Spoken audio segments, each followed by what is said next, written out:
Welcome to everyday cooking. இன்றைக்கி நம்ம இஞ்சி பூண்டு வெங்காயம் தவிர மற்ற காய்கறிகளே இல்லாமல் ஈஸியாக ஒரு குழம்பு பண்ண போகிறோம்.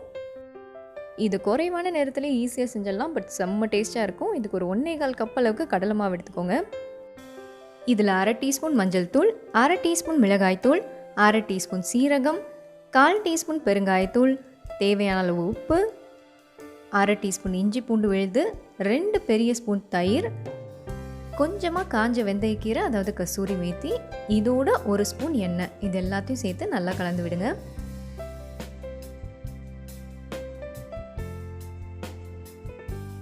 நல்லா கலந்து விட்டுட்டு தேவையான அளவு தண்ணி ஊற்றி சப்பாத்தி மாவு பிசைவீங்களா அதே மாதிரி பிசைஞ்சிருங்க.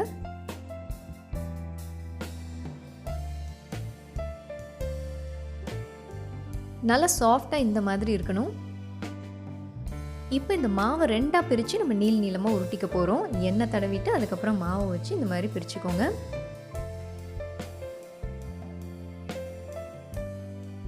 இந்த மாதிரி கையை வச்சு நீல வாக்கில் உருட்டுங்க.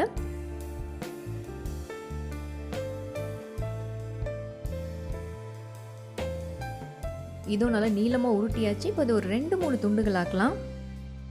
இது இப்போ நம்ம தண்ணியில் போட்டு வேக வைக்க போகிறோம். நான் இந்த ரெசிபி ஃபுல்லாகவே ஒரு எலக்ட்ரிக்கல் ப்ரெஷர் குக்கர் வச்சு செய்ய போகிறேன். இதுதான் என்னோட புது எலக்ட்ரிக் குக்கர், கீக் ரோபோகுக். இது நார்மல் குக்கர் மாதிரி கிடையாதுங்க. இது ஒன்று இருந்தால் போதும், உங்கள் முழு சமையலுமே இதிலேயே செஞ்சிடலாம். இதில் இப்போ நம்ம மாவு வேக வைக்கிற அளவுக்கு மட்டும் தண்ணி ஊற்றிக்க போகிறோம். ஒரு 2-3 கப் அளவுக்கு தண்ணி ஊற்றிக்கோங்க.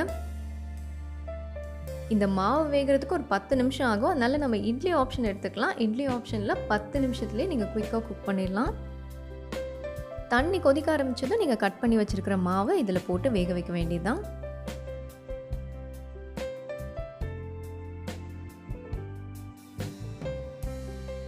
இது ஒரு பக்கம் வெந்துட்டு இருக்கட்டும். அதுக்குள்ளே நம்ம இந்த குக்கரை பற்றி கொஞ்சம் பார்க்கலாம்.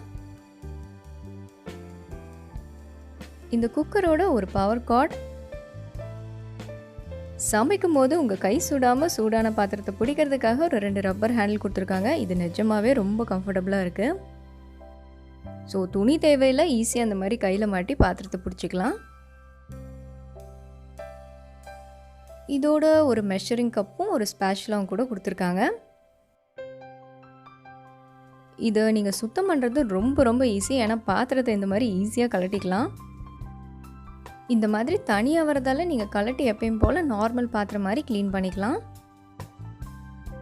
இது நார்மல் ரைஸ் குக்கர் மாதிரி இல்லைங்க, ப்ரெஷரில் குக் ஆகுது. இதுதான் ப்ரெஷர் ரிலீஸ் பட்டன் அண்ட் இந்த வழியாக தான் ப்ரெஷர் ரிலீஸ் ஆகுது. இந்த லிட்டோடு அட்டாச் ஆகிருக்கிற பிளேட்டு அப்புறம் இந்த ரப்பரை கூட நீங்கள் கலட்டி தனியாக கழுவிக்கலாம். இதை யூஸ் பண்ணுறதுக்கு முதல்ல இதோட கொடுத்துருக்குற பவர் கார்டை ப்ளக் பண்ணணும். இதுக்கு பின்னாடி ஆப்ஷன் இருக்குது. ஸோ இந்த இடத்துல ப்ளக் பண்ணுங்கள்.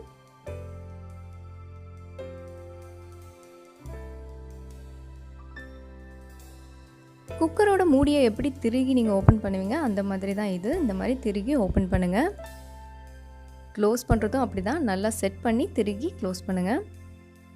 இதுலேயே அரிசி வேக வைக்கிறது, பருப்பு வேக வைக்கிறதுக்கு, சாம்பார் செய்கிறதுக்கு, பொங்கல் கிச்சடி செய்கிறதுக்கு, இட்லி செய்கிறதுக்கு, அதே மாதிரி வதக்கிறதுக்கும் ஆப்ஷன் இருக்குது. இதுலேயும் இந்த வதக்கிற ஆப்ஷன் ரொம்ப முக்கியம். இதுலேயே நீங்கள் முக்கால்வாசி எல்லாமே செஞ்சு முடிச்சிடலாம்.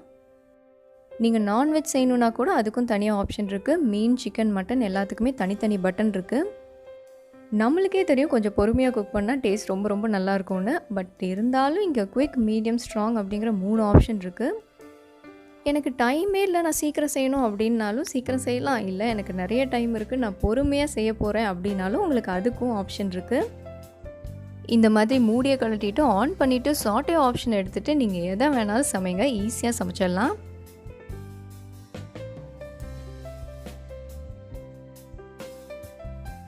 இதோட ஒரு வாரண்டி கார்டு வருது. 2 வருஷத்துக்கு உங்களுக்கு வாரண்டியும் இருக்குது. அடுத்ததாக இதை எப்படி யூஸ் பண்ணணும் அப்படிங்கிறதுக்கான மேனுவலும் ஒரு ரெசிபி புக் கூட இதோட தராங்க.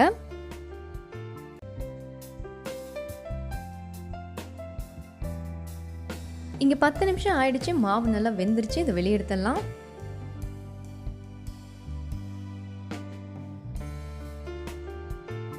வேக வச்ச தண்ணியும் ஒரு பாத்திரத்தில் எடுத்து வச்சுக்கோங்க. இதை பின்னாடி யூஸ் பண்ணிக்கலாம்.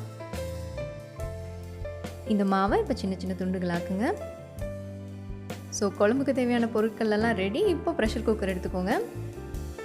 உங்ககிட்ட கீக் ரோபோகுக் இருந்துச்சுன்னா சாட்டே ஆப்ஷன் எடுத்துக்கோங்க. இப்போ பாத்திரத்தில் கொஞ்சமாக எண்ணெய் விடுங்க. எண்ணெய் காஞ்சதும் 1/2 டீஸ்பூன் சீரகம், ஒரு நறுக்குன பச்சை மிளகாய், 1/2 டீஸ்பூன் இஞ்சி பூண்டு விழுது, 1/2 கப் அரைச்ச வெங்காயம், ஒரு பெரிய வெங்காயம் எடுத்துக்கிட்டிங்கன்னா கரெக்டாக இருக்கும். இப்போ இதை நல்லா வதக்கிக்கணும். வெங்காயத்தில் இருக்கிற தண்ணியெல்லாம் நல்லா வற்றிடணும். வதங்கினதும் ஒரு 1/4 டீஸ்பூன் பெருங்காயத்தூள், 1/4 டீஸ்பூன் மஞ்சள் தூள், 1/2 டீஸ்பூன் கரம் மசாலா, 1/2 டீஸ்பூன் மல்லித்தூள், 1/2 டீஸ்பூன் மிளகாய்த்தூள், இது எல்லாத்தையும் சேர்த்து நல்லா வதக்குங்க. பச்சை வாசம் போகிற வரைக்கும் வதக்கிக்கோங்க. நல்லா வதக்கிட்டு நம்ம எடுத்து வச்சிருந்த தண்ணியை கொஞ்சம் கொஞ்சமாக சேர்க்க ஆரம்பிங்க. எல்லா தண்ணியும் தேவைப்படாது, அளவாக பார்த்து சேருங்க.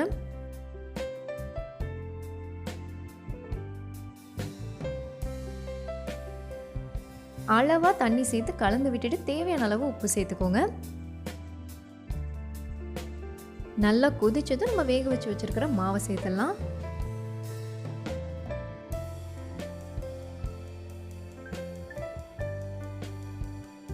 இதை நம்ம இப்போ மூடி போட்டு ஒரு 8 நிமிஷம் ப்ரெஷர் குக் பண்ண போகிறோம். இது ஒரு ப்ரெஷர் குக்கர், அதனால் பார்த்து ஒழுங்காக லாக் பண்ணுங்கள். அப்புறம் ப்ரெஷர் பட்டன் எப்பயுமே பேக் சைடில் இருக்கணும். முன்னாடி தள்ளும்போது ப்ரெஷர் வெளியேறிடும். இந்த மாதிரி வச்சுக்கோங்க. இப்போ ஸ்டார்ட் பண்ணிடலாம். இந்த சாம்பார் கறிங்கிற ஆப்ஷன் நான் எடுத்துக்க போகிறேன்.